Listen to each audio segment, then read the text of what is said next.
Signed it. Right. Oh, got my agenda, looked at it. Oh, we can vote for who's going to be the mayor. And then after that, I thought, I'll just ring Laura and see how many there are standing to be mayor. Don't spoil it. Sorry? Don't spoil it. Jump in the future. Just one.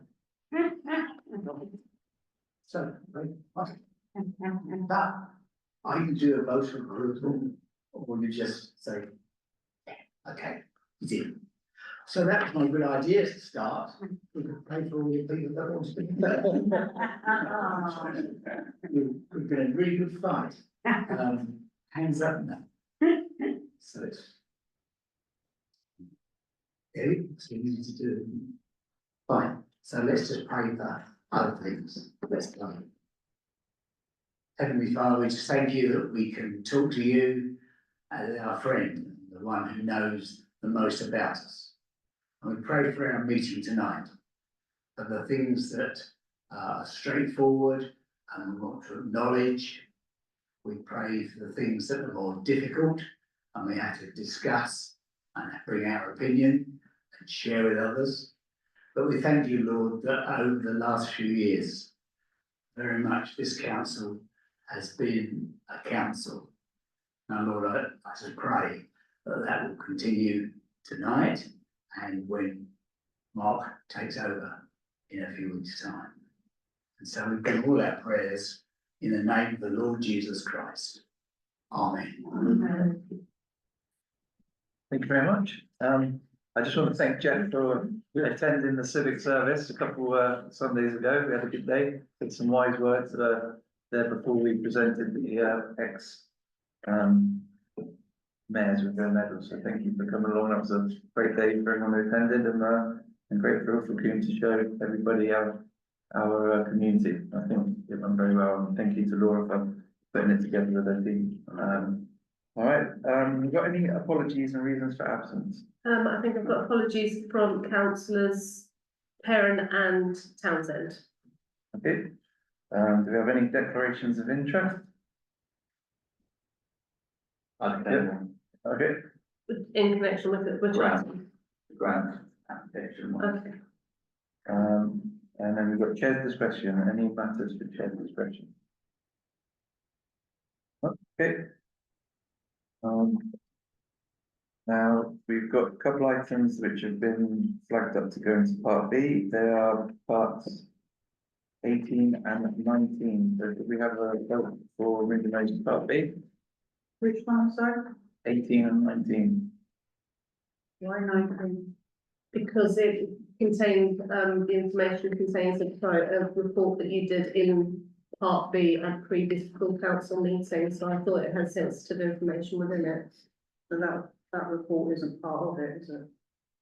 The basis of the report is entirely, well, it's up for you to decide, but I presumed that because the basis of the report was asked to be put in part B in the February full council. The original report had details that could identify someone, but the report isn't part of this, is it? Okay. I leave it for members to decide. That's the recommendation anyway. Okay, so the recommendation was to move 18 and 19 into part B. Guess we've got an amendment to the recommendation. Is that... No, I'm not proposing it, I'm just No, recommending it, so okay. you've got to propose which one. Okay, well, I was told to put 18 and 19 in, so I propose moving 18 and 19. If anybody have a counter proposal? We don't put 19 into part B. Okay, so now we've got an amendment, is that right? Yep. Can we vote on the amendment to not put 19 in to part We need a second. B? Is there a second? So, Okay, can we vote on not putting 19 in part B? All in favour? Of not putting 19 in part B? Oh, to not put, sorry. Yeah. Yeah, Okay, all against that proposal? So we go back to the original proposal. any which- abstentions? Sorry, any abstentions? I thought it was very No. no. So So the original proposal was to put 18 and 19 in part B, so all in favour of that? Against? Abstentions? Okay, so we're moving 18 and 19 in part B. Okay. Right, now we go on to members of the public. Would you like to say something? No. Yeah, I think some, Sure you can. There you go. one thing I don't know of this council, and then I would like to say, now, if it's not been done by this council, I would like to see that this council congratulate Hutchins, Gary Hutchins. Yeah. We're doing the channel crossing of 3,000 miles, and I would like to think that this Ilfracombe town would send him a letter of congratulations for doing such a thing, and I don't know, I've lived a long time.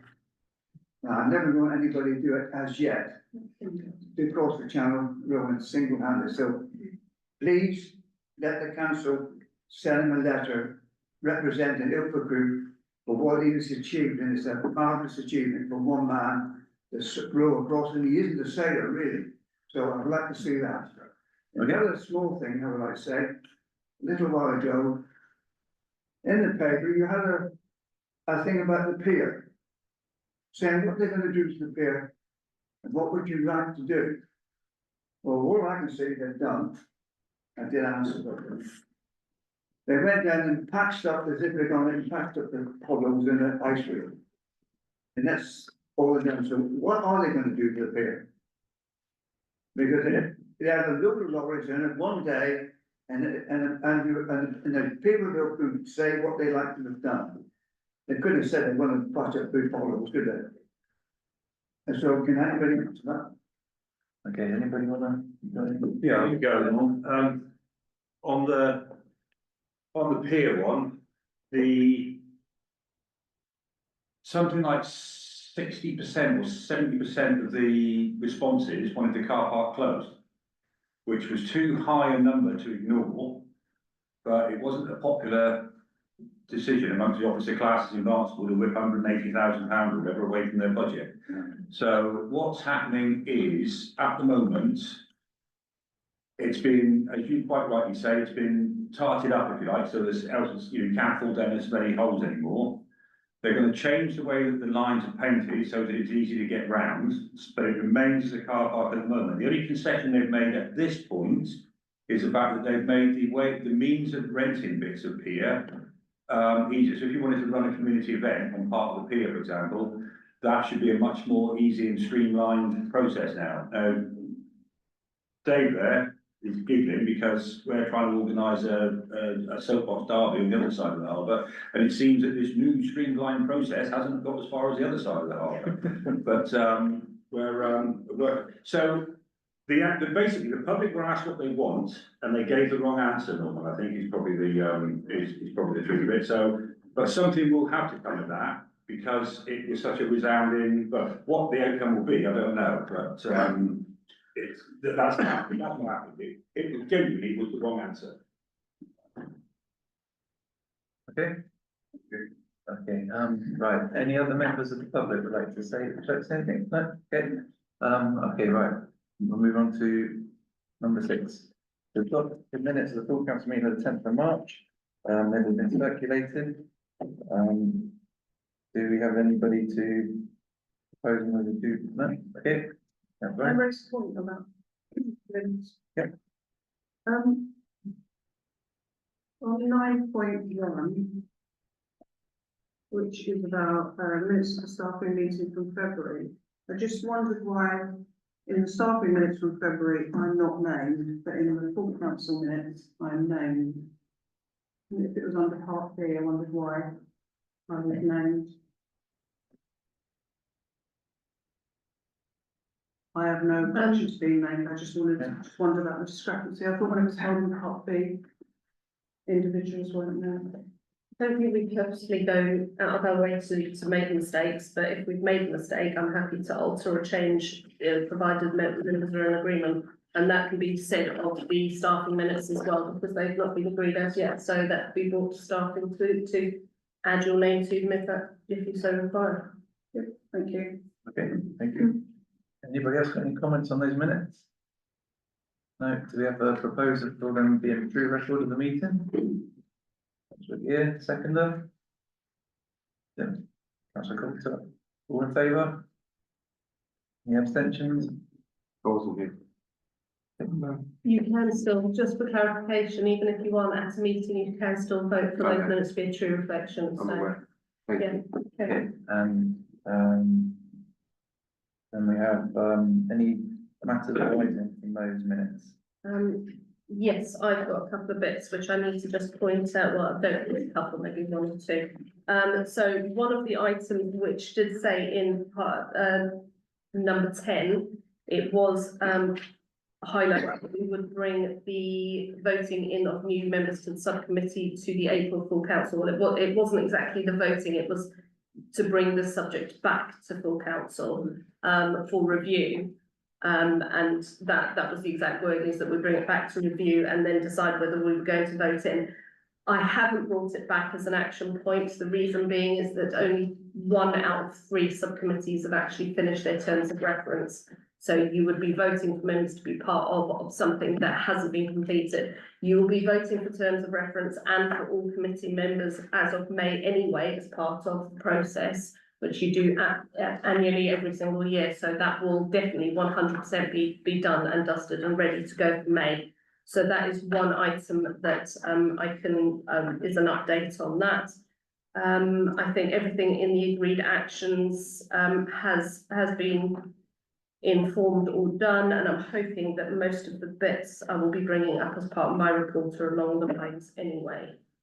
Right. I just want to note that in relation to staffing, there has been 2 vacancies and the terms of reference haven't been updated yet, so there's still technically 2 vacancies since October last year.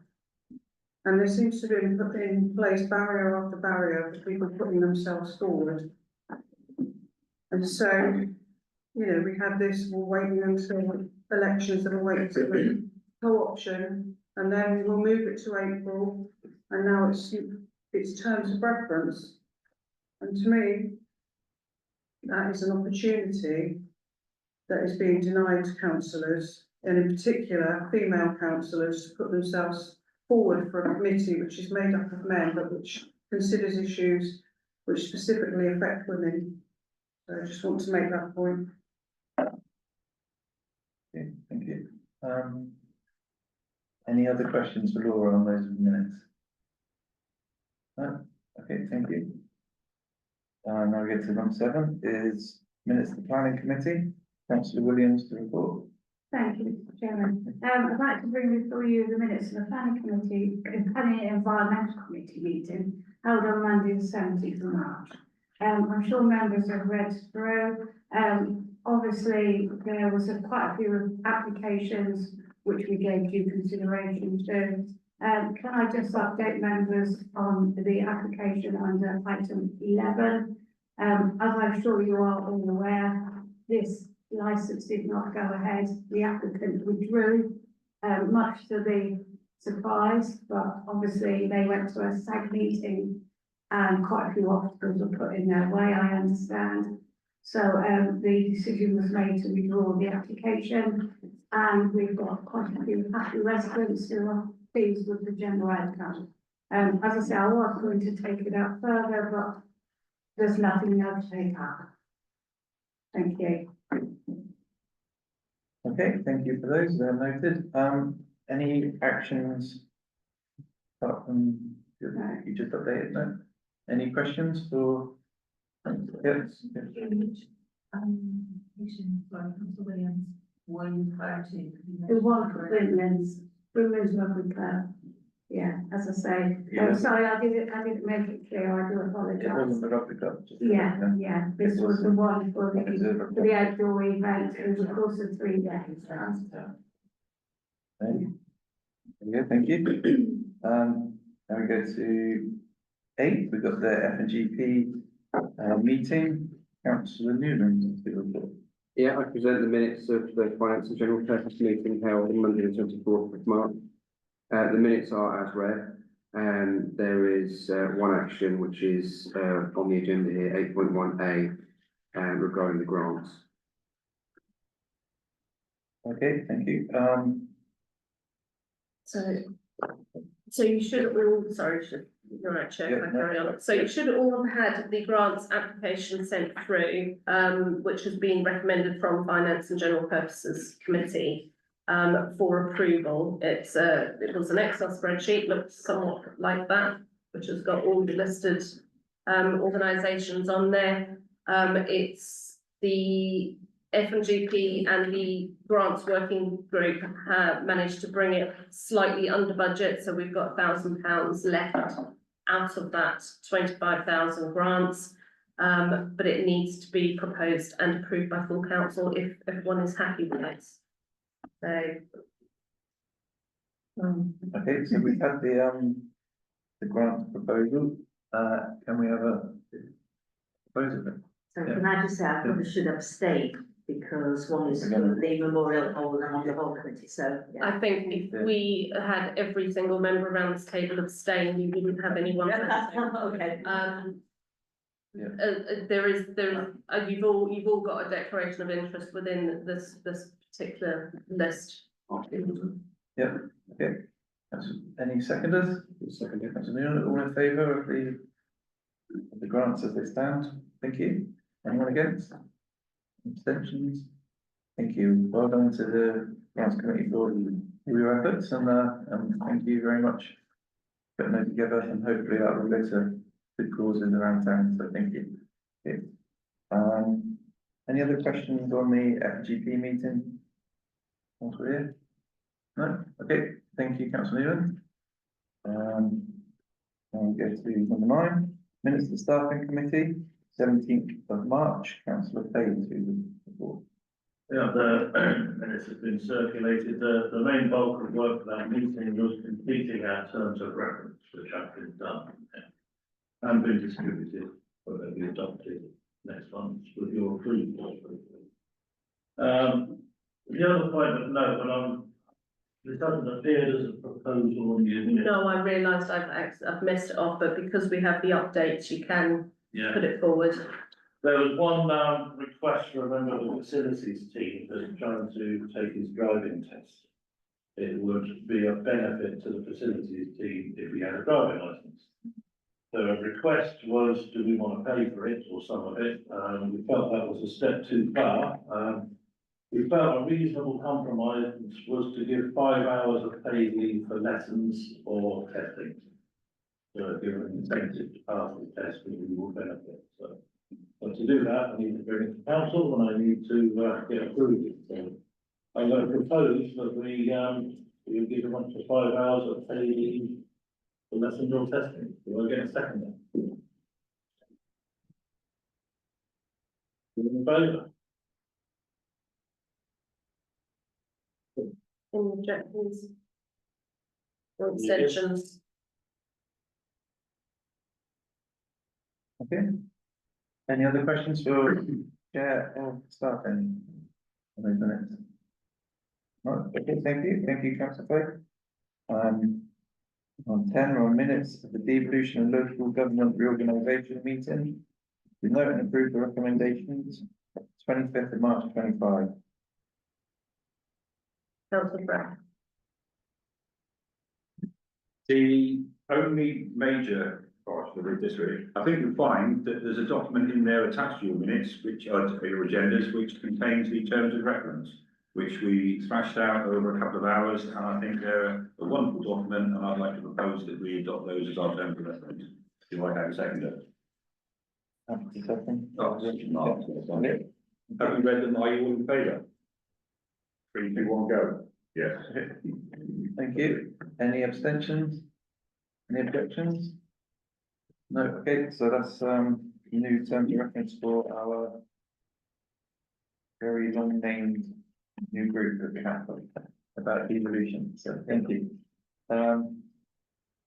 Any questions on that? We'll move on.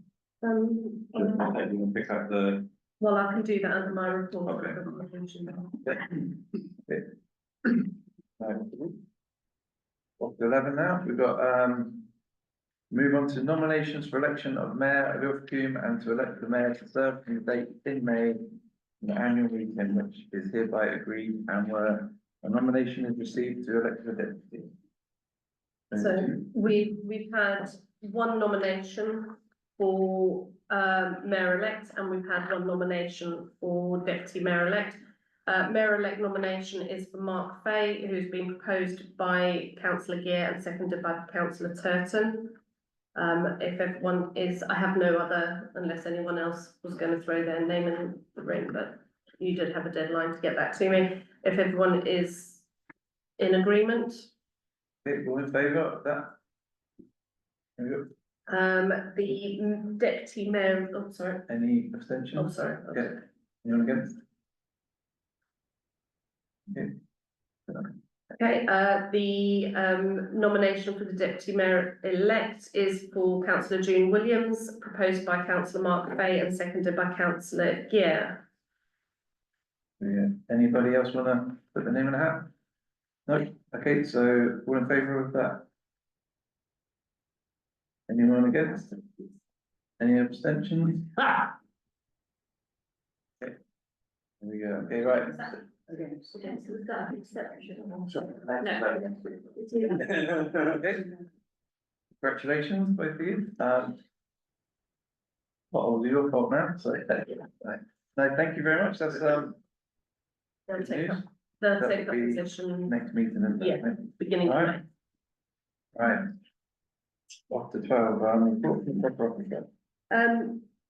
Yeah, so I put my report through, I'll give you a brief overview and update on what's going on, just in case you haven't read it. High Street car park at the moment, we are going through the legal process. We're waiting on the checks to come through. We've probably got about 3 to 4 weeks for those to come through. I am constantly, literally every day, sometimes twice a day, checking the interest rates for the loan because that's been approved. And unfortunately, it keeps going up. They're going down, they're going up, and it's at the highest it is at the moment. So I'm trying to hedge my bets, but I've got 2 weeks notice to pull that money down. So Should be okay. I'm hoping it will go down in time. Grants, obviously you've dealt with. Devolution, this just to give you an update, there's an awful lot of conversation going on about devolution and about local government reorganisation. I'm going to meetings all the time with the SLCC and with DAP, and obviously most town councils and parish councils are concerned about the subject. We had a meeting, myself and Rob Ward, who's the town clerk of Barnstable Town Council, asked the chief executive of Northampton District Council for a meeting. We involved the South Molton Town Clerk, Linton, Lynmouth and Braunton. It was only an officer-based meeting just to have a conversation to see where North Devon Council were in relation to the process.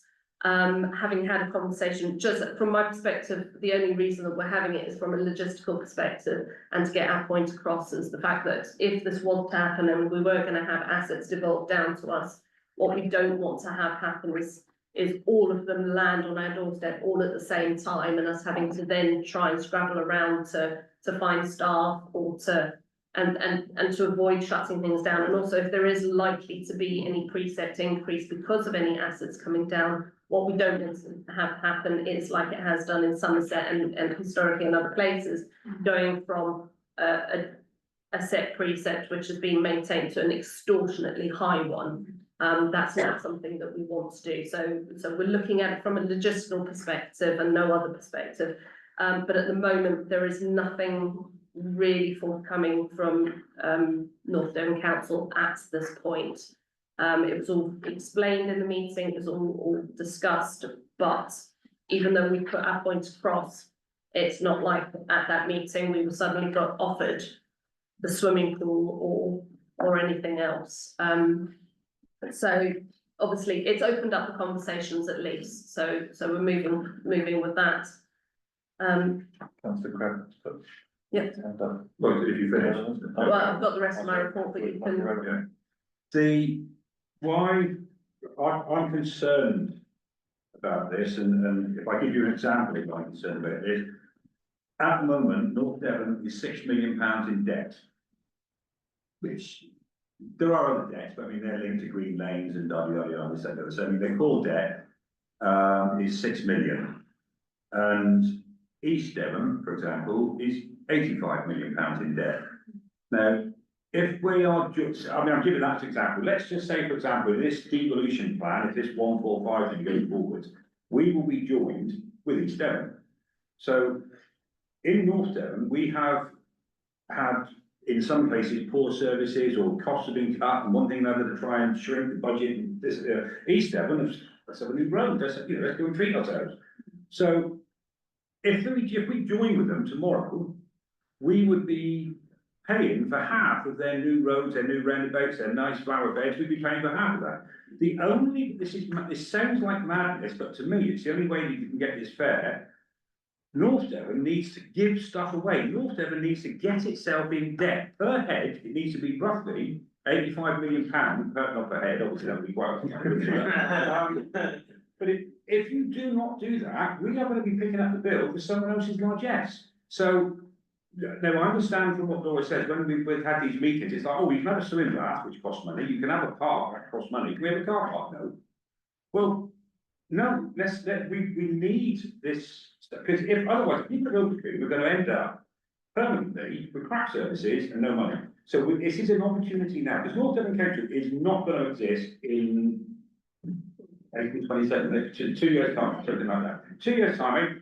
So I don't see as it matters one job, what they've got, what they haven't got. It really doesn't. So we've got this devolution meeting, which I will go back to and talk about, just to make you aware, I will be lobbying for us to go to North Devon and say, no, let's have some freebies. Let's have 85 million, well, it'd be big really having it all, but us sponsor and say, oh, we need to have £85 million worth of freebies up the North Devon Council. Otherwise, you're paying debt for someone else's flower beds.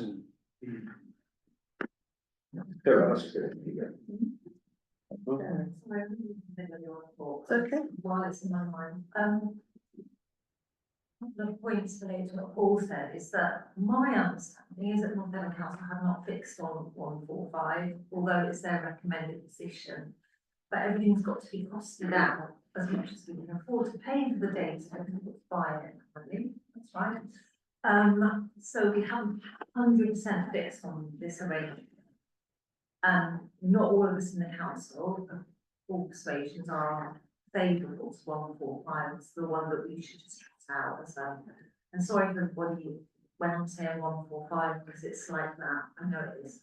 It's an annoying acronym, but it's not an acronym, but you know what I mean, whatever that is for a number.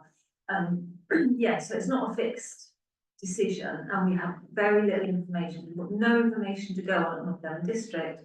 So we are so in the dark that I applaud you for being proactive as a parish council. Yeah. But so far we're just sort of fumbling around basically. Yeah. From the meeting, what we were told was that obviously they've supported the 145, but they put their own thing forward saying that they're with contingencies and with more investigation into it. So North Devon Council, I think, is the only district council that put in their own bid with contingencies against it rather than just going full force. So nothing's happening from what I understand until November. They've obviously got to work on it until November. November is when they need to put in their final applications. So it's all moving, but and it's moving pretty quickly, I think, from that perspective, but we don't know any more. But just like Sarah said, we are being proactive. We're trying to just get those conversations, even if it's just a niggling. We've got good working relationships with the officers at North Devon Council, so it's good to keep those conversations flowing. And what happens at North Devon Council with regards to members and how they vote for things, that's obviously nothing to do with us, unfortunately, but we'll keep pushing for what we can. If there are no other questions on that bit, I'll carry on. Just to let everybody know, I put in we've now got a housing officer that will be at the Ilfracombe Centre from every Tuesday from 10 till 4. It's it's either a very nice gentleman that helps with homeless specific. And then there is another housing officer that comes in on every alternate Tuesday. Yes. I haven't seen any comms about that, so it's difficult to advertise it.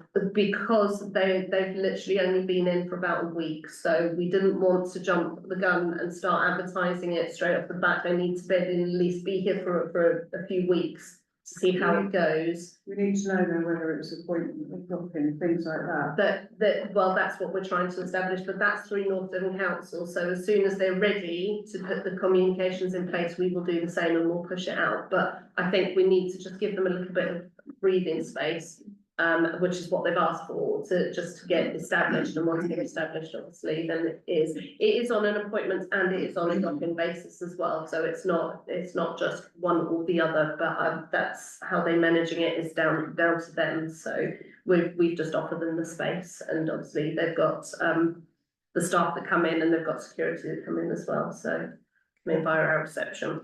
People do need to know about it and to access. I know, and they will, in time. Right, public conveniences, just to give everybody an update on that. At the moment, we still have only got Heel. Brimlands hasn't found its way to us on the contract, so as soon as that does, I'll let you know. Seafront toilets theoretically are meant to be done by the end of April. Not sure if that will happen, but still haven't had any contracts on that.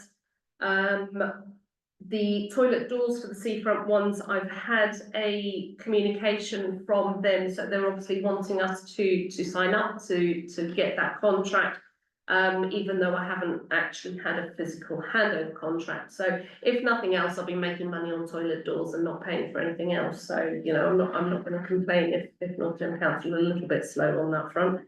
But one thing that I have, there's two things I need to follow up. One thing that I have done, and I have spoken to senior management at North Devon Council, is with regards to the toilets, when we thought we were going to employ somebody, our idea of having them in drips and drabs made sense.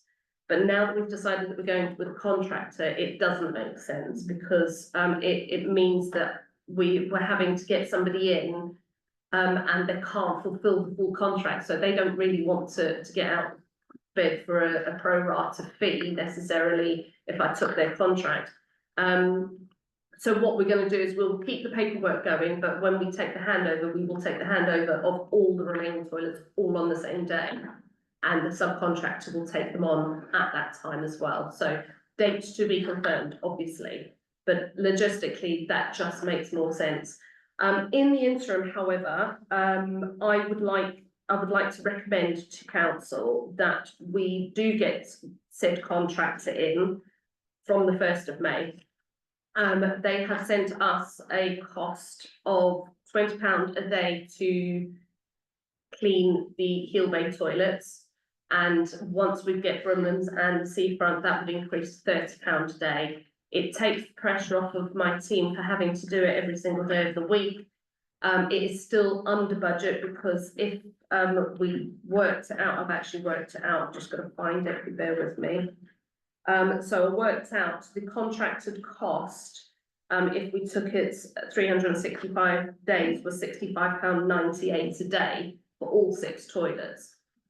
That would have worked out probably per block about £10, £11 per block. Obviously, that isn't feasible for a contractor. So even if they took on Heel at £20 a day and then the 3 subsequently at £30 a day, it's still under budget. So we're still saving money. We're not saving as much, but I'd like to recommend, and if it's agreeable with members, that we put that contractor in place at that cost moving forward from the 1st of May. So if anyone wants to agree that, or if you're happy to do it as we have already pre-budgeted. No, can I ask a question? Is there any looking into employing our contractor and getting North Devon to agree that we took over the cleaning of all the toilets, whether they're ours or not? Is that feasible? That way it's all in place. No. No, Getting money for that, we are. No, thank you, Free service. Because the downside of that is we would be cleaning an asset that isn't our own, which means we'd be spending the money in our budget that isn't our own. Okay, well, I'll propose the original. Your proposition. My recommendation. proposal. Does that make sense, my refusal Yeah. on that one? Yeah. Okay. Okay, do we have a second? I second. Yeah, all in favour of going with the proposal? Okay, abstentions? Against? That's passed, thank you. Okay, thank you. Then just to let you know that the civic event went okay, and that all went really well. VE Day, what we are going to be doing, is on the 8th of May, we will be, at Clapping Circle. The town crier will be there, Father John Rolls will be there, the Royal British Legion will be there. If as many councillors are available to please attend, I would very much welcome that. We'll be starting just before 11 with obviously something like a minute's silence at 11. And Roy Goodwin is going to be there as well, and bless him, he sent me what he'd like to say, and it's really quite nice. But we're hoping to obviously get that up and running. We've been advertising that on socials as well. So if councillors can attend, and I have to apologise to Councillor Coates that I missed off the leaf fair off of my upcoming events, but I've altered that, so I do apologise. Okay, any questions for, Laura and your report? No, thank you very much, very thorough, thank you. Thank you. Can I just add one, the town meeting, that's changed? It has changed dates, and I do apologise for that. The reason that we had to change dates was that we had planned this, unfortunately, before the beginning of the year, and I didn't realise at the time, though I did check the calendars. It obviously wasn't on the North Devon District calendar at the time, but it's a full council and annual council meeting for North Devon District councillors, which means I would lose 4 members plus possibly if Sarah's there as well. So I've had to move it to the 30th.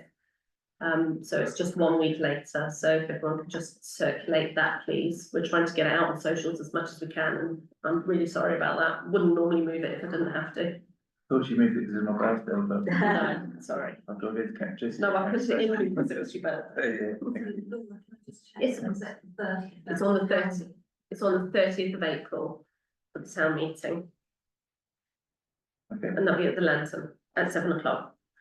thank you. Now we go to, Carol, the responsible finance officer's report.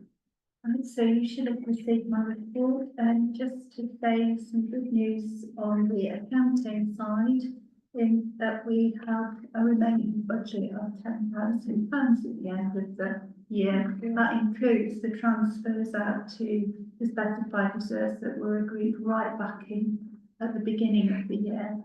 So those have all been accounted for as well within this amount. So from that, there were a couple of amounts that came into us as grant funds that haven't been completely spent. So if I can move to 13.3, which is the proposal to agree the movement of the remaining budget amounts linked to grant funded projects from the last year to this new current year. There was one I forgot, and I apologise, so verbally I can let you know as well as the ones that I pointed out to you for the car volunteer schemes and the volunteers. There is also a small amount as well of £851 that needs to go to the town crier, because there's been grant funds for their uniform, which I believe is We've received. We've received it now, but And it was it on looks it very for a small. long time. So that will actually cover the majority of that purchase. So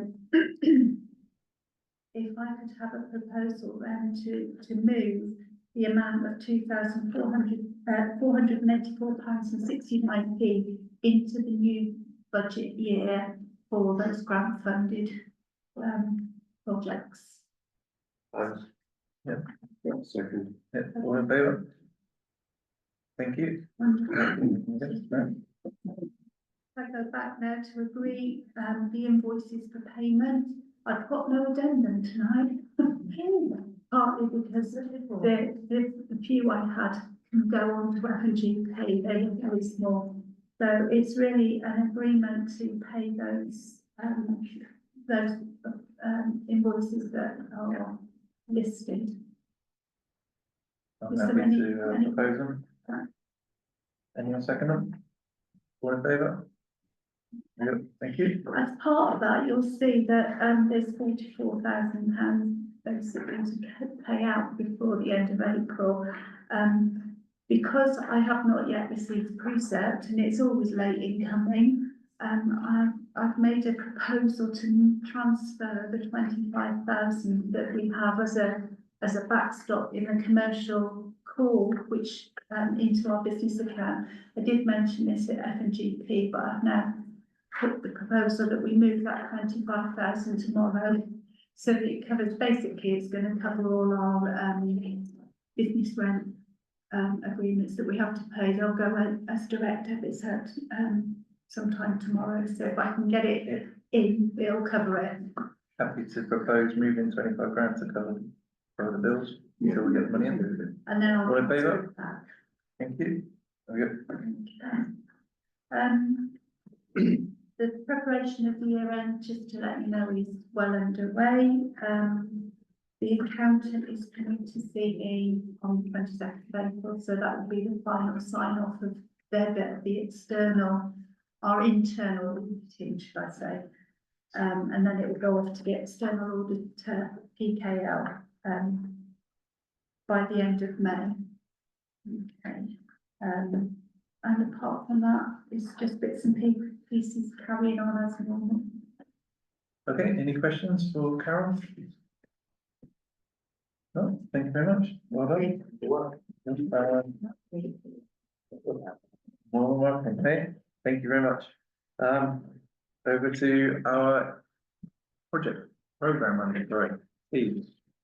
For a report, including monitoring. Right, so as Laura, just pick up on Laura's report, we've done quite a lot of discussions and work around the devolution thing, which is very difficult and complicated, but I think that we're doing the right thing by getting all of our ducks in a row and making sure that we're in a good place if there are assets that we can take over from a town council point of view. So that's what's going on. Wellbeing contract, as I said, that in previously we've been doing quite a bit of work on making sure that is in place. And it looks like now that the reduction of hours to fulfil the contract from June onwards looks like it's achievable without any redundancies. So that's really good news. So the wellbeing team will then continue to work for the next 2 years in South Martland and Ilfracombe Coastal, and then we're looking now to develop a plan in conjunction with a new lady they've got at the PCN that's doing a PhD or something in social prescribing and deprivation within communities. So she's looking to bring in more emphasis to help us to deliver a better service. So that's really encouraging as well. One thing we've been working on for quite a while but hasn't really picked up, not because of what we're doing, just because of pressures within the NHS, is we've finally got what's called a phase 4 training programme that's for cardiac rehab that we've been able to get going because of a lack of trainers that are able to offer that service. But now we've been in contact with a lady who is going to do a whole series of videos and training courses online that we can promote and push, which actually come at no cost at all. She gets her revenue from doing online courses, and then people can then pay to do additional stuff. So that's really good news that we'll be able to offer that within the community and then have her support. Again, it's not ideal because there's not somebody in person, but this is the best we can do at the moment. So it's actually really good because Ilfracombe hasn't had anybody delivering phase 4 training cardiac rehab in the town since COVID. So that's really good. And alongside that, we're offering a healthy workshop program, which is a 12-week initiative that we've been piloting, that we're going to pilot with the PCN and some of the doctors there. So that, again, that's really good stuff that's come on the back of the wellbeing team and the contract with the PCN.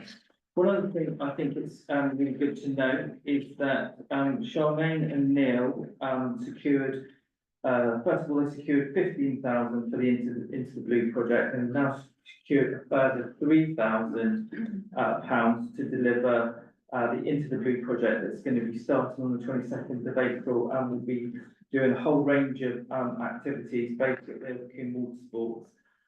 So that's going to kick off this month, and that's, again, Charmaine and Neil looking at funding opportunities, applying, basically giving children in Ilfracombe an opportunity that they won't either have, because that money was due to go to Barnstable and Exeter. So again, it's just things like that they're working on behind the scenes that we're able to deliver. So those are the main points. The other thing I wanted just to pick on as well was I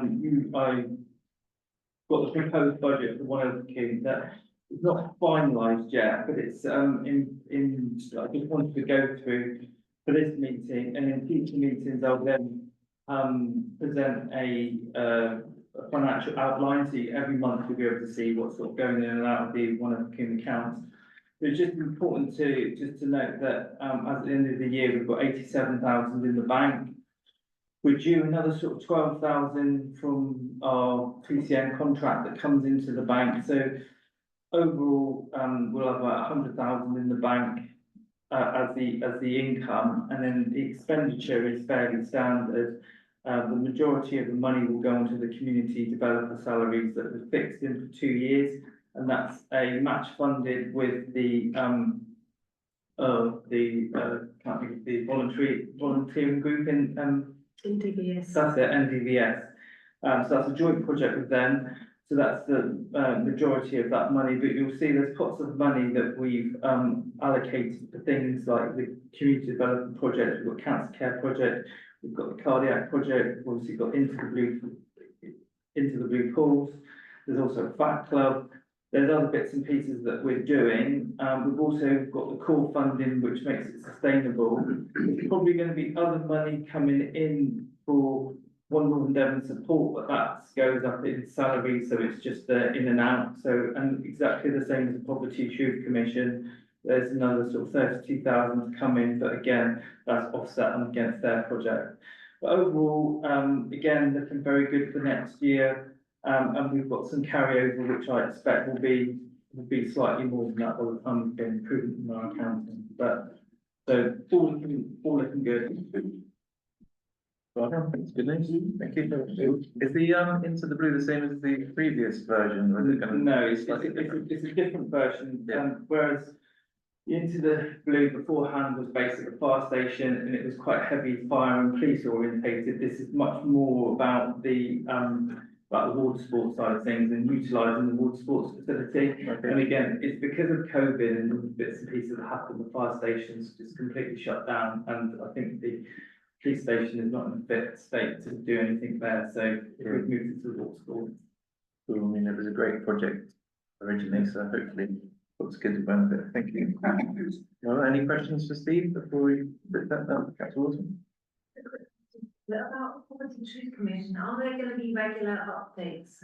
Is there any way of finding out how it's going or where it's at? Yeah, so in my report, I'm not sure, do you receive the report?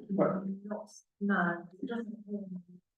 Okay, so what I can do is I can send you the report, and there's a link in the report that goes to James Landers' monthly report. So he's got a whole list of monthly reports that he has to do update for the commission and for the NHS. So I can send you this, and then you can just click on the link and you can go on it. Okay, thank you, Steve. Good work as always. Well done. Now we have 15 to receive reports and proposals from town councillors. 1.1 we have report from Councillor Elliott. Hopefully you've all read it.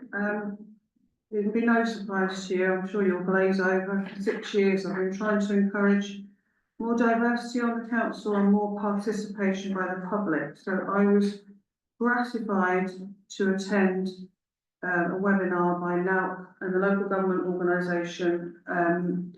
association, who are both mounting campaigns to try and increase people to come forward from communities that represent the diversity in communities.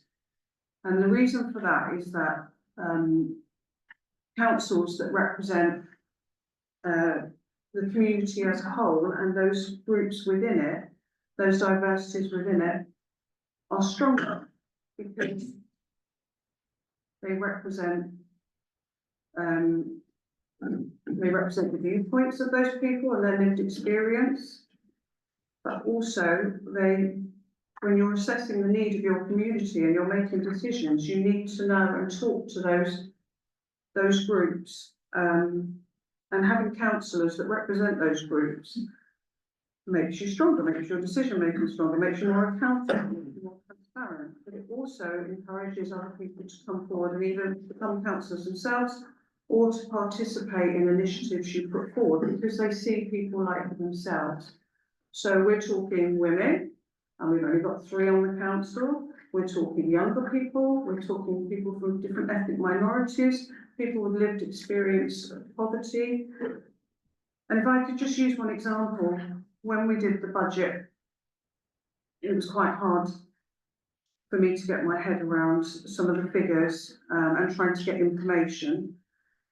And one of the things which I always say when you decide to raise the precept is think of the impact on the poorest members of our community. And I always get the same response. It's only the price of a pint of beer, it's only the price of a cup of coffee in Costa. Oh, if you consider the fact that everything goes up, everything goes up. So people's council tax has risen quite substantially overall. Every level of government will be putting it up. Utility bills have risen, water bills have risen. People have had a real shock this April, where their household budget has increased by probably £100. So when we're making decisions, if we can consider the viewpoints of somebody who might be sat here being able to tell us what it's like to live on a low income, then we ought to be taking that, we ought to be considering that. That's just one example. And I think the other thing that came across in the webinar was that people don't have a lot of faith in government. They don't have a lot of trust in local government because they think, what does it do for me? It doesn't represent me. It doesn't work in my interest. Whereas the more people you have from different parts of your community, you cultivate that trust by seeing people that are like you and the council that maybe have the same issues as you, maybe come from the same background as you, and you see them working as part of the council, and that gives greater trust in what you do. And as I say, and then it encourages people to participate more in everything that a council does, which is what we want. We want a healthy, thriving democracy. We want not just voting every 4 years, we want people to be part of the decision-making process. So I hope you read it, I hope you take note of it, and I hope you consider it. And the council does its job, which it should be doing, of trying to encourage greater diversity of people to come forward to be councillors. Okay, thank you very much. Have you got any questions or comments? Yeah. Sorry whether as part of the webinar or perhaps associated to it, there was like a success story or like did they give any practical examples from another town where they carried out a particular project that had succeeded in drawing in more diverse, or is it kind of left in this council?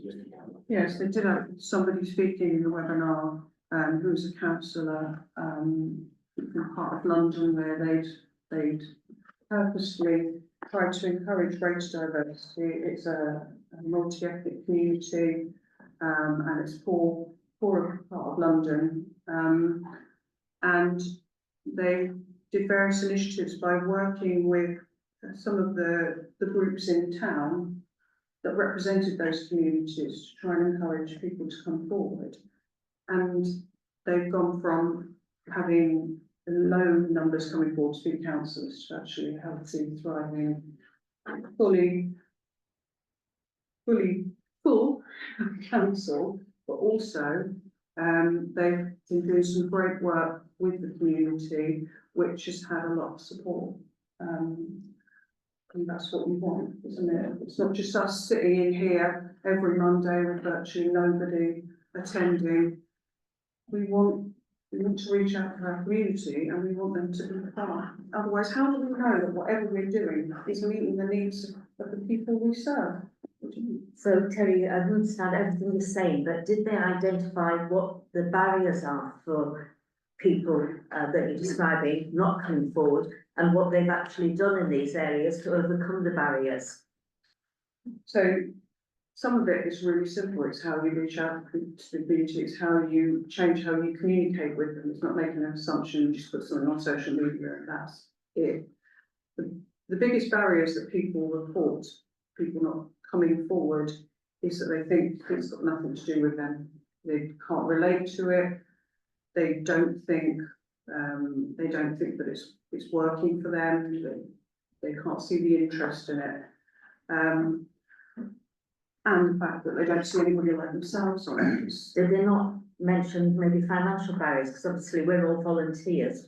And did some of these people not have, you know, work, other commitments and, you know, challenges financially? Because I've previously read before your report that that's one of the biggest barriers to people coming onto the council is they can't afford to do it because it's, you know, the time and your money and the transport to get there and all sorts of things that, you know, can impact. This was parish and town councils, so they're not talking Devon. But yes, it's well known that women are more likely to be the caregivers and they're more likely to have childcare responsibilities. So, I mean, having a meeting at 7 o'clock at night is not going to do it when you're putting your children to bed. That you know that there was a consultation, and I don't know how many people filled it out, but I did, about changing the way that councils are conducted and whether it's possible for people to attend remotely and to vote remotely. It will be a huge step forward for people who are carers or who are the people who look after the children or disabled member of the family to be able to attend remotely and to be able to vote. I mean, that made such a huge difference. So that's just one of the barriers. Right, thank you. Okay, any more questions? No, okay, we're all volunteers in the town, we work with all different people. I spend hours with kids running free sport sessions, all different backgrounds, boys, girls, all different diversities. I always encourage them to get involved. That's how I started. I had kids, I put my kids to bed and came to meetings. It can be done. But yeah, we just keep talking to them and keep encouraging them when the time comes, I think. But thank you very much. Okay. Right, move to 16. We've got the Oh, right. Yeah, just put in a bit, number 15 on the agenda for report. Yeah. Feedback. Oh, yep. I volunteered to do the Ilfracombe Harbour Advisory Committee. I had it in the inaugural meeting on the 25th of March. And the invited was all aspects of the harbour that work there and are associated with it. The Coombe Fishing Association, the day trip vessels, private independent vessel owners, local dive club, the water sports hub, water sports farmers, environmental representative, the town councils I attended, Business and Tourist Association. All people that are involved and working with the harbour. I had the first meeting to be there to advise and get together, and there was 14 came to the first meeting, which I was quite impressed with. Harbour Master chaired it for the first time. She can be invited to the next. All that happened in the meeting was went through the constitution. Appointments were made for the first time. The chair would be Mr. Nick Fox, Vice Chair Lawrence Raven from the Aquarium, and the Secretary Nancy Hutchins. So they're the three positions that they're doing. And there was a few questions. What's the Falcon? Is that going to be here this year? It's not. Financial reasons. And then there was, the Lido that's going to be next to Verity was asked about, and they're awaiting a report from the Royal Life Saving Society. They've been waiting for a long time to do a report on it. They think there's a problem with the shallowness, there's no shallow area to get in, it's just straight down, so it's ongoing. Once that's received, that would be sent to the asset owner, which is Devon District Council, to see if the project is going to continue having that open area swimming. And then that was it, the meeting closed, and the next meeting, I don't know when, but that's just my report back from that meeting. Okay, that's good news. We've been waiting for, some kind of harbour, we've been waiting for a harbour network, is it? Well, That's very things, but. Anything they think will also change, whatever, we can get together and advise it to the harbour committee. We can't do it ourselves, Yeah. but we can make a big, strong suggestion, and they have to act on it. That's the difference now. They have to act on it and say yes or no, rather than think about it. Thank you. Yeah, good news that that's up and running again. So, any other questions there? No? Okay, thank you. On to 16, district and county reports. Do we go in district first? Anybody? Sarah submitted a Sarah's report. already circulated her report. June, you anything to add? Yeah, can I just say, I went to a licensing meeting, this month, very interesting.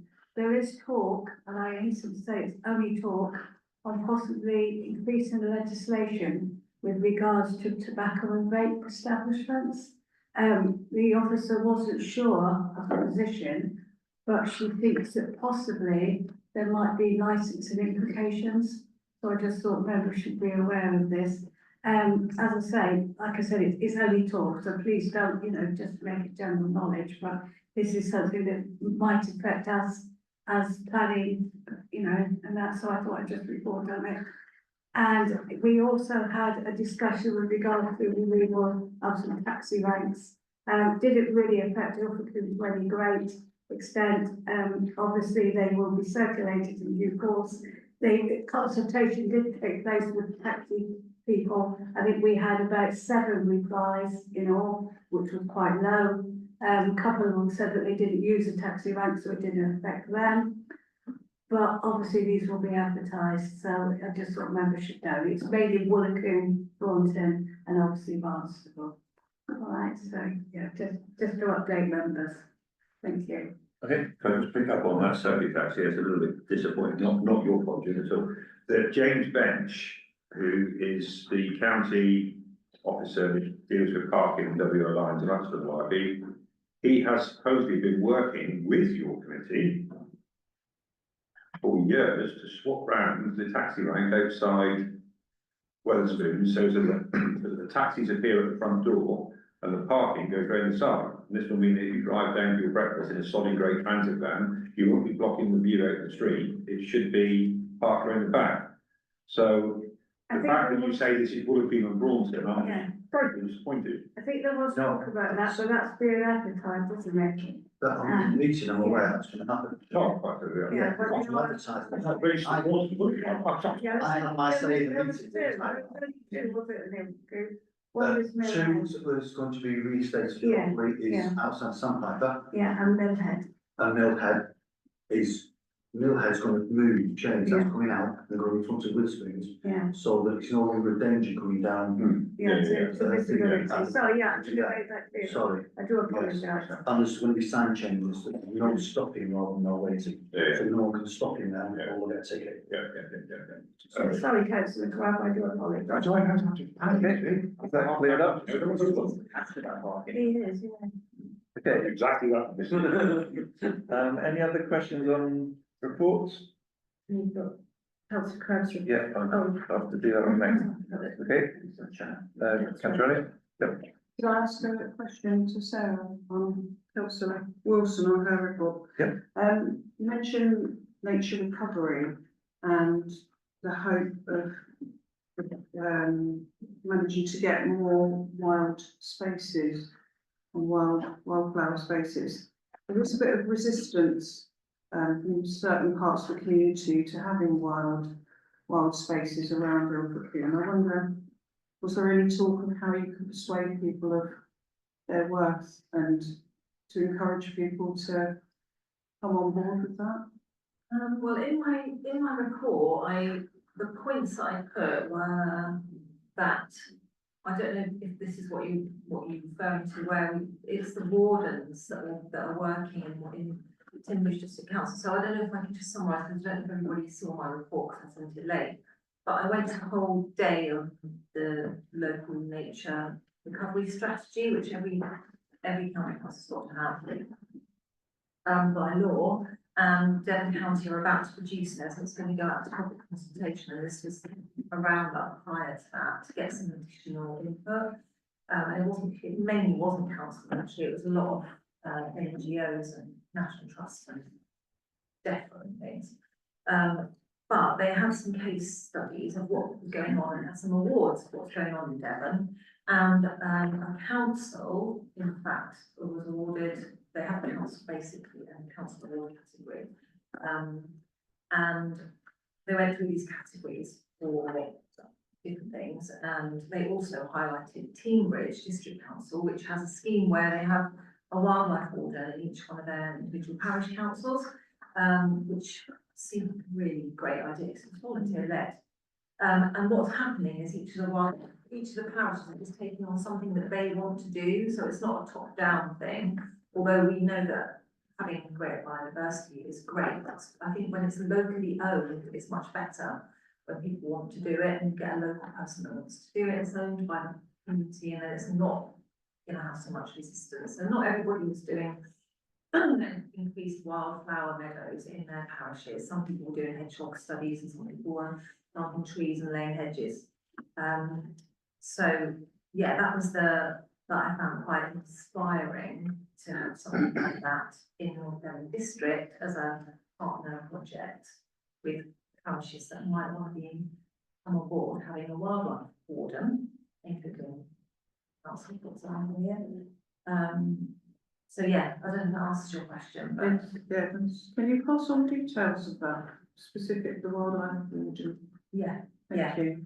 And they did say that they would have to share what they did do it with them.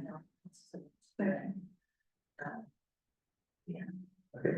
Can I just go over the other one other point in my other bit in my report, Dan? Is that all right? Just to highlight quickly that the other bit in my report was about antisocial behaviour. So we all know there's a lot going on at the moment, not just here, but in Devon there's been a rise in antisocial behaviour. Obviously we see it in our community.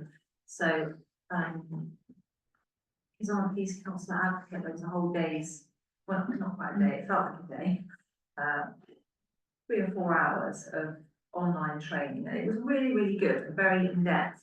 Lots of recommendations to councils locally, but one of the main things was, which I know I've highlighted before and you know, is reporting antisocial behaviour, because councils, police will investigate low-level shoplifting in Ilfracombe, and a lot of people will say on Facebook what's happening, but then they'll say there's no point in reporting it to the police because they don't investigate. Well, they will investigate it, and it does make a difference to our statistics. And the more stats and data, the more likelihood that there will be intervention, police funding eventually. And they explained the policing hotspot scheme, which I really love to come to Ilfracombe. They've got a criteria where they've got massive problems in Exeter and Plymouth and Survey, and that's sucking a lot of the resources. But obviously it can't just be sucked to South Devon, it's got to be distributed to North Devon, and North Devon is Barnstable and Bideford. So they tier everything based again on data of what's actually happening. So that's again why it's so important for people in the public to report things, because then they can actually hone down where things are repeatedly happening, and they'll map it out, and then they will actually be able to target resources to it. So it was really interesting, but I mean, I'm quite happy to talk at another point about that. The other final point is that the police ought to be, the Police and Crime Commission was saying, ought to be coming to all the large town councils and doing presentations. I think I mentioned that before. They're already booked to come to the town meeting. They come to everyone. Okay, so yeah, let's keep encouraging people to report as we've been trying to all year. But it is vital that we get those reports and not just talk about it on Facebook. So okay, thank you. Now we have the County. Oh, sorry. I just wanted to flag up something, on the emergency full council meeting in Council Wilson's report. Thanks for all of the parts of the report, but I do take issue with this one.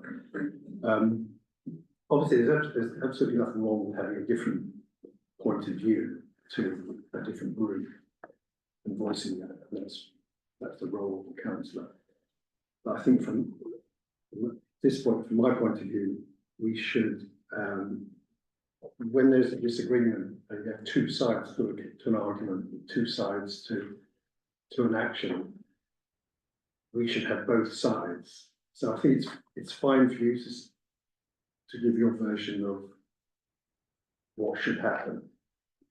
But I think it would be good, from ITC's point of view, if we had the other side of the story, or at least, for example, to have the people who were in the majority to explain why they took the action they did. So perhaps that might be in the form of correspondence or a report at some point, just so that we have both sides. That was all. Yes, I hear what you're saying, but we have got other district councillors here from all those sides. I'm putting my point of view on it, so anyone who is a district councillor from the other, you can equally explain how they found their meeting. That would help. Is that what you need?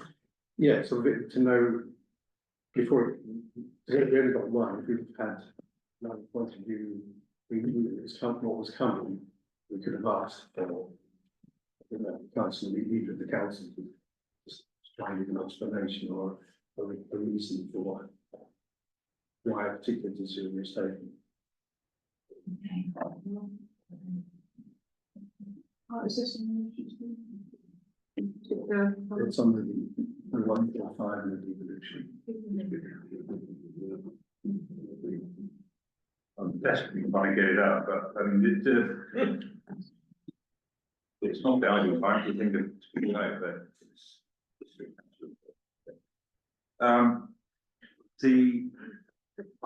What's I doing that here? My sign is expired. Right, so the gist of it is, 145 is very much a live there proposal, and makes some sense. So let's go to the politics here, right? So, well, you see, that's what I'm trying to avoid. May I make a suggestion that if you want this to be discussed, that it happens after the 1st of May, to avoid anybody implicating themselves in any way with regards to PERDA.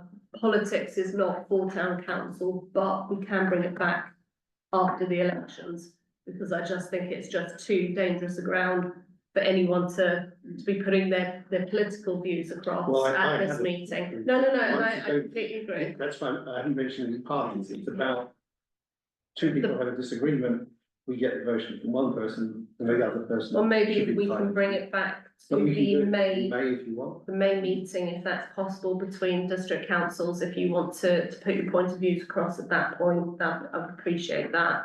So that town councillors get full view, but maybe not with the elections on our door, if that's okay. Okay. Well done, thank you for pointing that out. Now we go back to the county report from Councillor Crabbe, which has been circulated. Does anybody have any questions? You have a verbal report due to the late circulation, possibly. Okay, I'll just flip through this very quickly. It's as read, but Marlborough Road's no further update. I have got some stats on that. I do. A lot of it I can say that people say, like, why can't you say? Why can't you say? The reason I can't say is because the landowner is terrified that people say the wrong thing and it will affect her case. So it's better if people don't say too much. Stuff that is non-controversial, I can tell you, is the traffic light bill is now up to 44,000. So I can tell you that, but that's a secret, so don't pass that. So that's that. The Elastomac team have done Monocote A361. so your 3-lane highways haven't got any dips in it anymore. Lining team has done all the lines apart from parking markings, it's a different team with a different budget. And, I expect Councillor Williams to have further details on that, but, that's a different budget, so, but all your giveaways and that should now be done, and your, crossings and one thing or other. Lee Bay sinkhole, I think our Lee Bay champion picks that up well in their report, so I won't go too much into that. Apart from the fact it's magically been filled, despite the fact it was not to be filled under any circumstances, but there we go, it's happened, so. It's the only time I think I can recall county being told not to do something and cracking on with it. Now, if this is the policy, we might have got away now of actually getting stuff done. If we tell them under no circumstances whatsoever, fix the potholes up Oxford Grove, then they'll turn up the following day.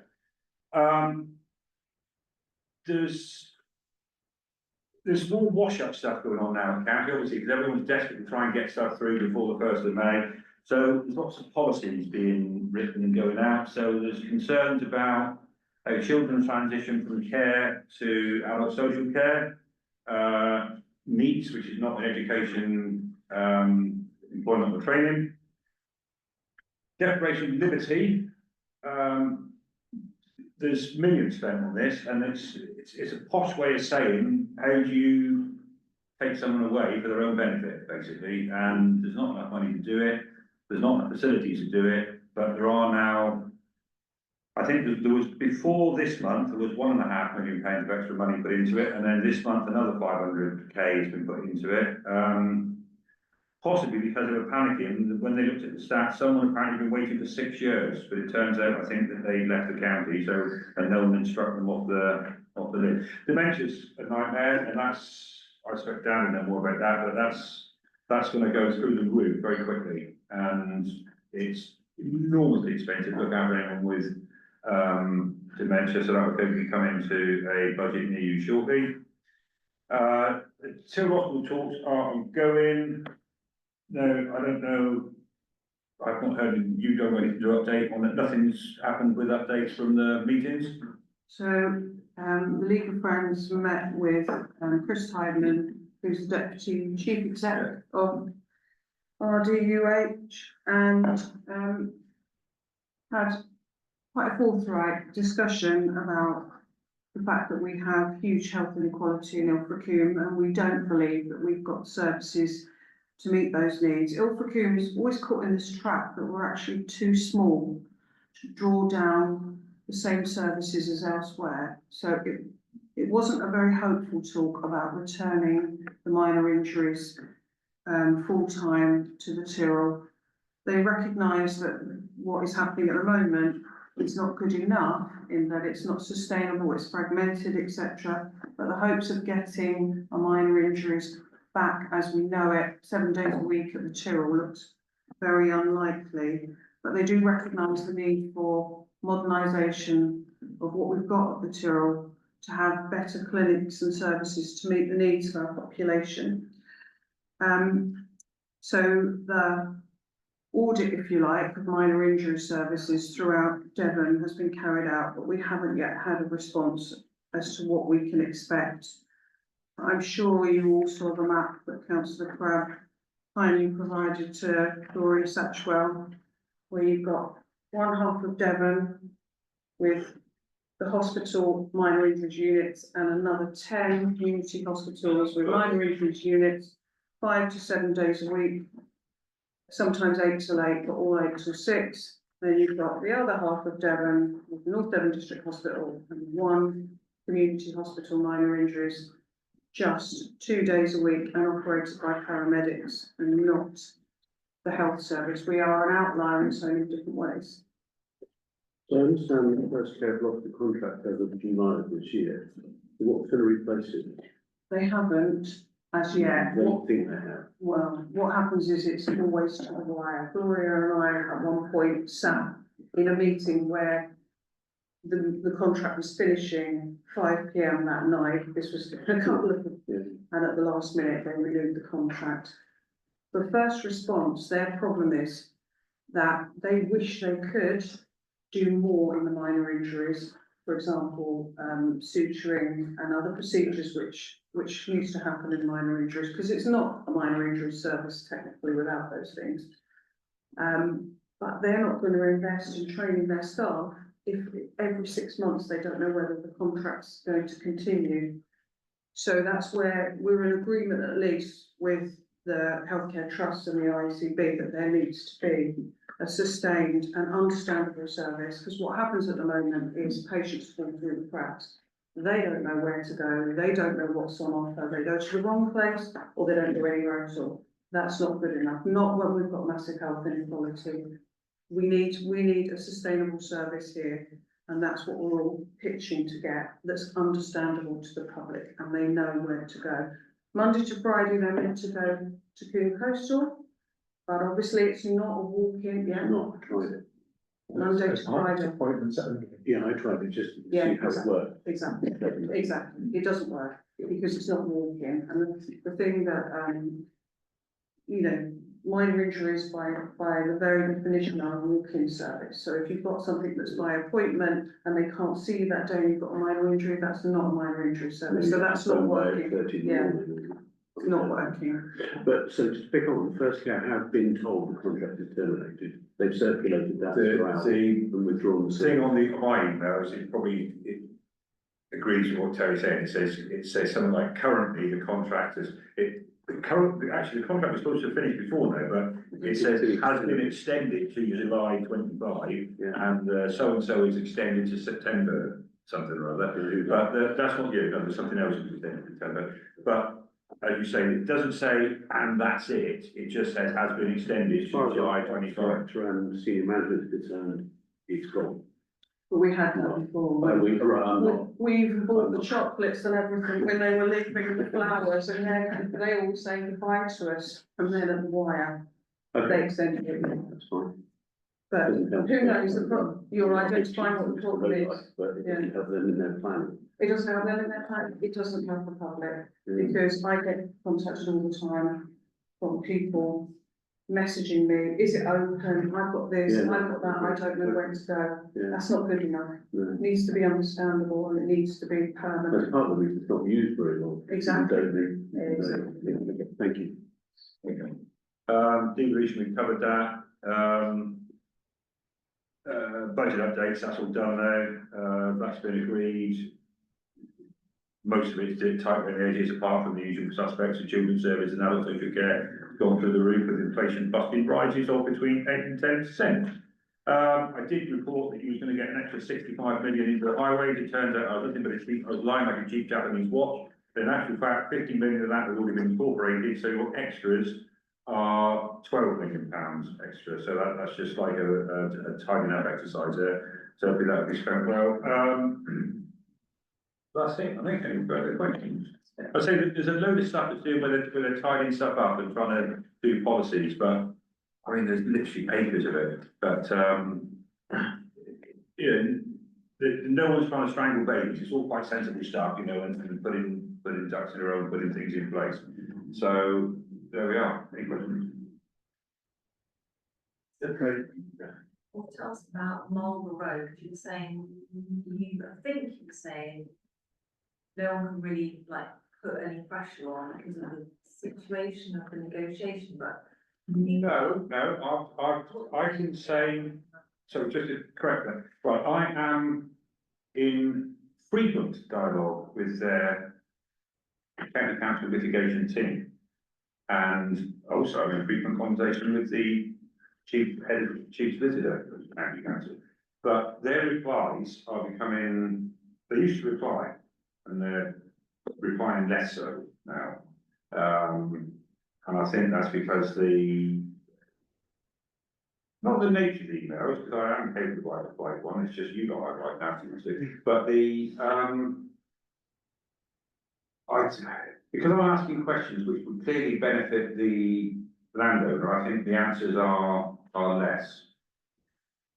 There are bits of advice that the landowner has been given which would not be wise to share. And there have been meetings, and I know the county have sought opinion on whether the route that they're choosing to go is legal. I would have thought that could have been done in-house, but they've sought opinion on that.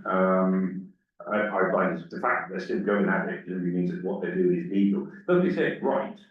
I mean, right as in gonna succeed. In actual fact, I would argue that it's unlikely to succeed, but at the moment, if I had to guess, and this is purely guesswork, there's a massive one down in Dartford, I think it is, that's actually literally split the town in two. And it's a vaguely similar thing, except for that, it's completely blocked the road and the town all up in arms, and that's gonna cost millions.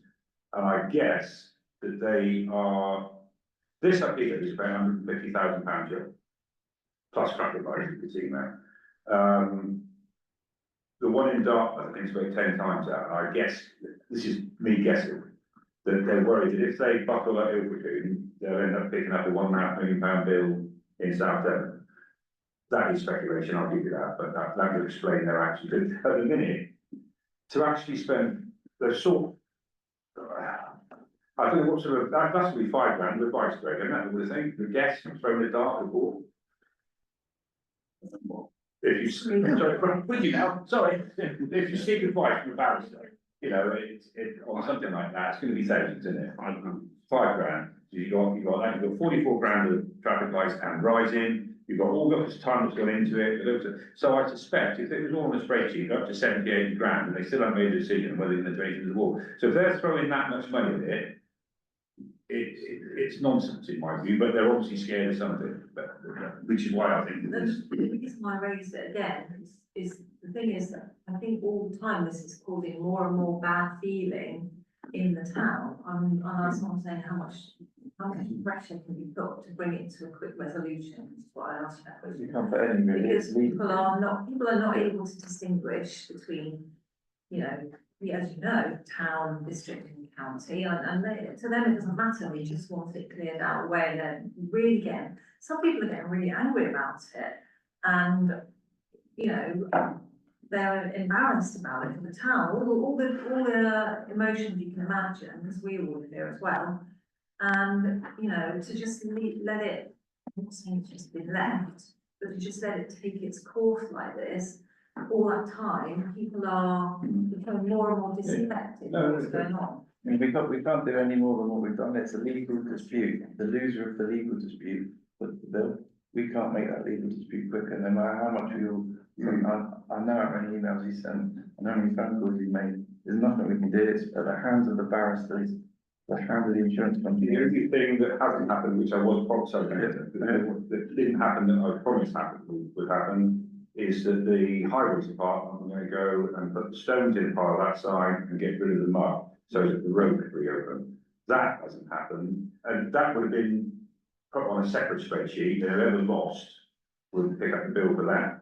But that hasn't happened, which I'm a bit irritated by, but I mean, that, compared to the rest of it, that's an irritation, not an anger, but. Well, that would help a little bit with the road sides, because it's wearing away really quickly now on the side as The well. thing you've got to remember, as far as the county go, they don't intend to lose the case, so costs are irrelevant.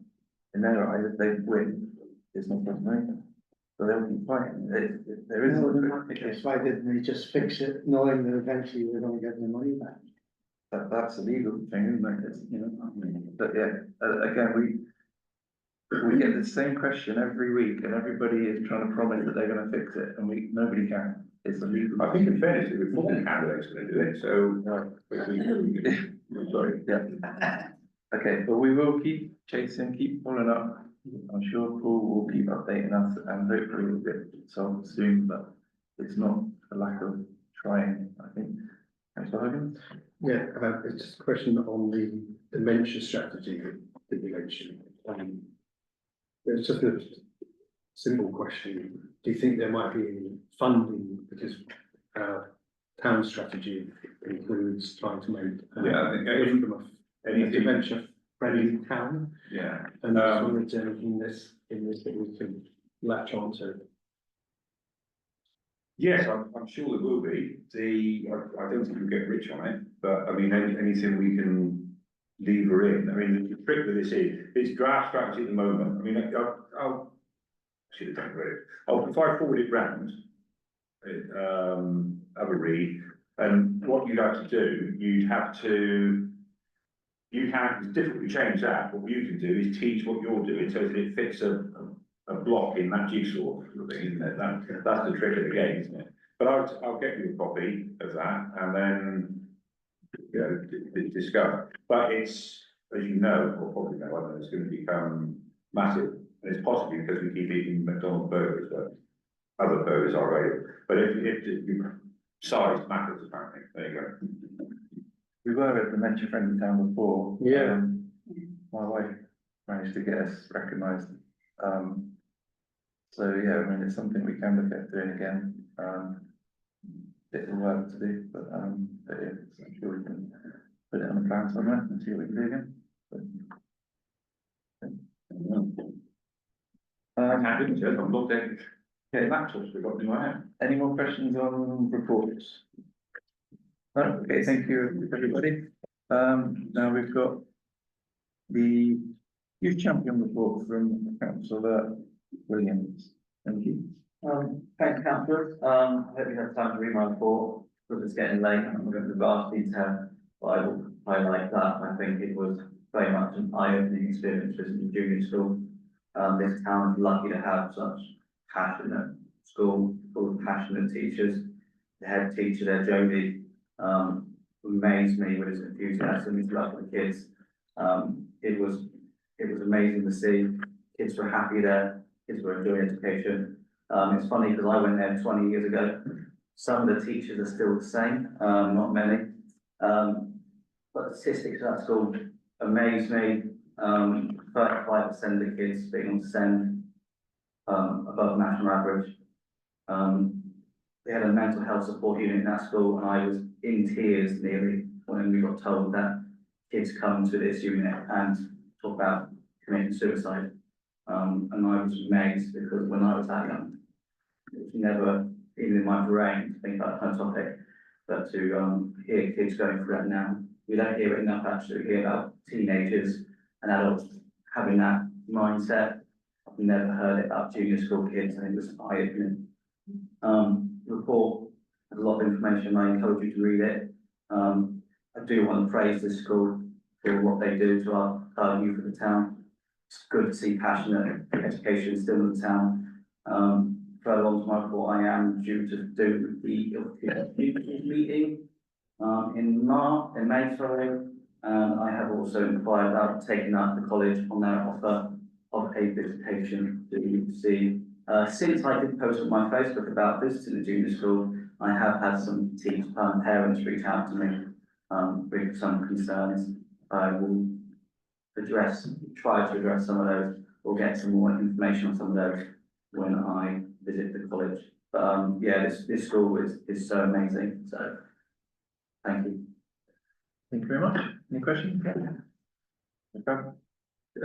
Dave, I can't read the report because this has given up the ghost, but from my recollection, 35% you said were SEND. I thought that Jodie had said in an task force meeting that it was 52%. From my recollection, from our meeting with Jodie, I think even confirmed with an email afterwards, it was 35%, above the average of 25% nationally.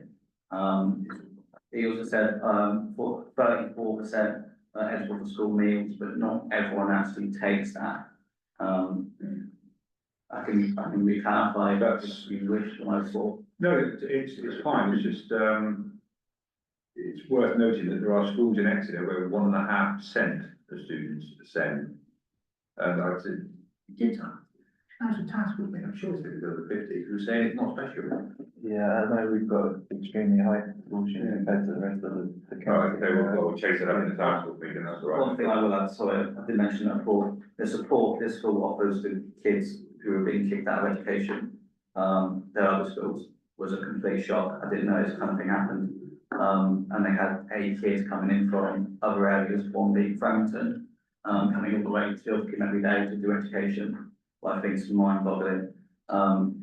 Is amazing, and they have a unit called the Gardening Room that offers support for kids who are struggling with education, and every kid in there was immensely happy. And we were being told some horror stories about some kids, you know, having difficulties, having trauma at home and not liking education. Now, thanks to this unit, what he funds, the school funds, is keeping kids in education. And as I say in my report, this kind of stuff happening earlier is better and also cheaper, because he highlighted that this room costs £80,000 a year, keep budgets for, tithing, later in life, this cost is immensely greater. So the work they are doing now for the junior school kids is invaluable, and I think we should definitely try and support that school as much as possible. I'm not saying we can throw thousands at them, but if ever, I did say to them, if ever you need to call someone about something, please call us, because we will advocate for your school. Councillor It'll be interesting when you visit the academy, which has a completely different philosophy from the junior school. I look forward to your report and what your findings are there.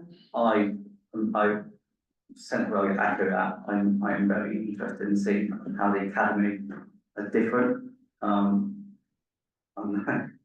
not looking forward to the conversation, a little part of me, to be honest, because how I see the junior, I'm not an expert in teaching, I'm not going to say that, but how I see the junior school operate and how I hear the academy operate does feel like quite a divide.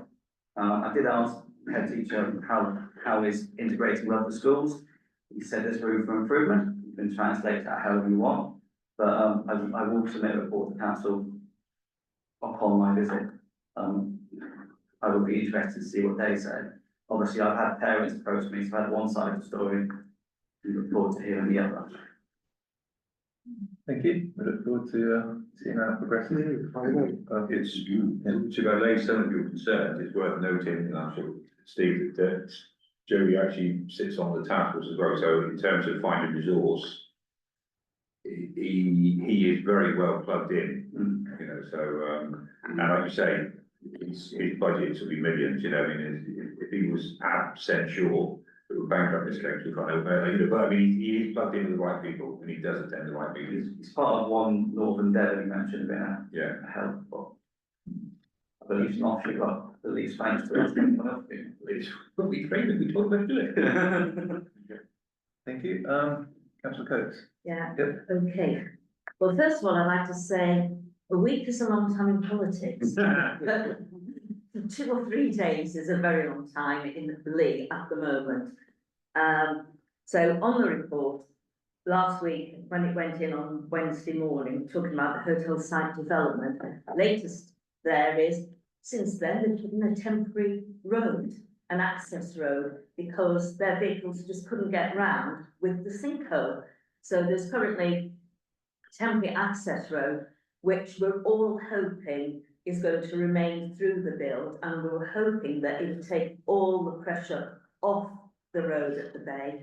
Found out today when we were speaking with the project manager down there, that when the apartments start to get built, they will still need to use that road for access. So they're very keen for the sinkhole to be remedied, but a lot of the pressure will be taken off the road because they now have this internal access. So that was hotel site. Regarding the sinkhole, Councillor Crafts answered my question. We had been told by Highways they would have been out by the 9th, which was last Wednesday. And I have to say, Councillor Crafts has spent a lot of time chasing, because I've been hassling about what's happening. Nobody's been out. Nothing happened Wednesday. We were advised they're going to come out Friday. The builders and everybody down there on the culvert and the hotel site Friday. Did it all come out Friday? No way. But they did. They turned out on Friday. But when they left, there were some concerns over how they left it for the preparation of the concrete filling that was due today. Councillor Crabb came out today, and basically what Councillor Crabb has explained here is that there were discussions with Highways to have a look at how it had been left for the concrete filling, but they came out and did it anyway. So we've got to just hope for the best, haven't we, on that one? So fingers crossed, and yeah. We should, next stage, I was told, would be, I think you mentioned it, would be stones and tarmacking, and then hopefully road open again. I think they're only up to that part on the top there, so I think it's just tarmac. Yeah, it seemed a fair old bit that was missing, so I saw the site manager today, and I said, why have they left so much? He said, we'll fill it with stone and then tarmac it, so, yeah. And I'm sure in this room, Jeff will be mightily relieved, because, yeah, he's one of the ones having to go out via Walkham Lane. Also, with this temporary road that was built last week, it did mean that the Bradford's lorry that had been stuck in there, big lorry with a crane on top, had been stuck from the previous Friday morning up until last Thursday. That managed to get out on the access road, and some man can go back to work, and you know, deliveries can continue to be made. So that was good. And then other things happened in Lee last week. So this is since the report went in on Wednesday. A tug appeared. One of the residents goes swimming every morning, took great photos of a tug coming towards him to take away the big piece of iron, heavy iron, that had come into the sand coat, this bay around from Main Lee Bay a couple of weeks back. It had come in with various plastic containers and things that maybe floated in. But if somebody had crashed into that in the sea, it wouldn't have done, you know, boats, anything, any good. Anyway, so that came in and that was posted out and taken away. So that's good. Work continues on the culvert, mentioned last week, but having a look at it and seeing it, it's massive. Did you think that, Paul, it was a far bigger job than you would have imagined when you looked today? The culvert, the work that they're doing, it's a heck of a job. And it's all under the responsibility of the owner of the property. No, I didn't go, I only went up. You didn't go as far as that? No, I was looking up from the bottom, I didn't go on the site. No, so looking up there, yes, so, but that's ongoing, so that's where we are currently, and, fingers crossed, and thank you to everybody, and, you know, for help with the tug thing, and also on the, sinkhole. Lots going on down there, hey? Yeah. It's If they say sleep, you can't Everyone say sleepy old Lee. busy, well, thank you, everybody. Right, now 18 and 19 are in B, so we're off the chair's discretion, which there wasn't any earlier, is there still nothing? No, okay.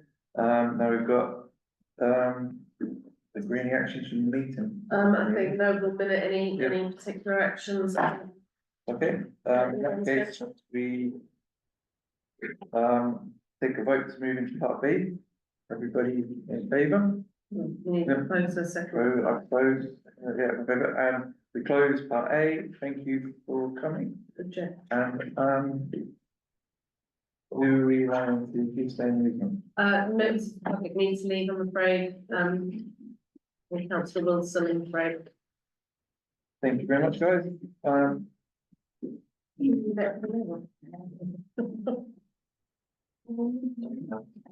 Cheers. You might want to switch the light on as well in the hall. Okay.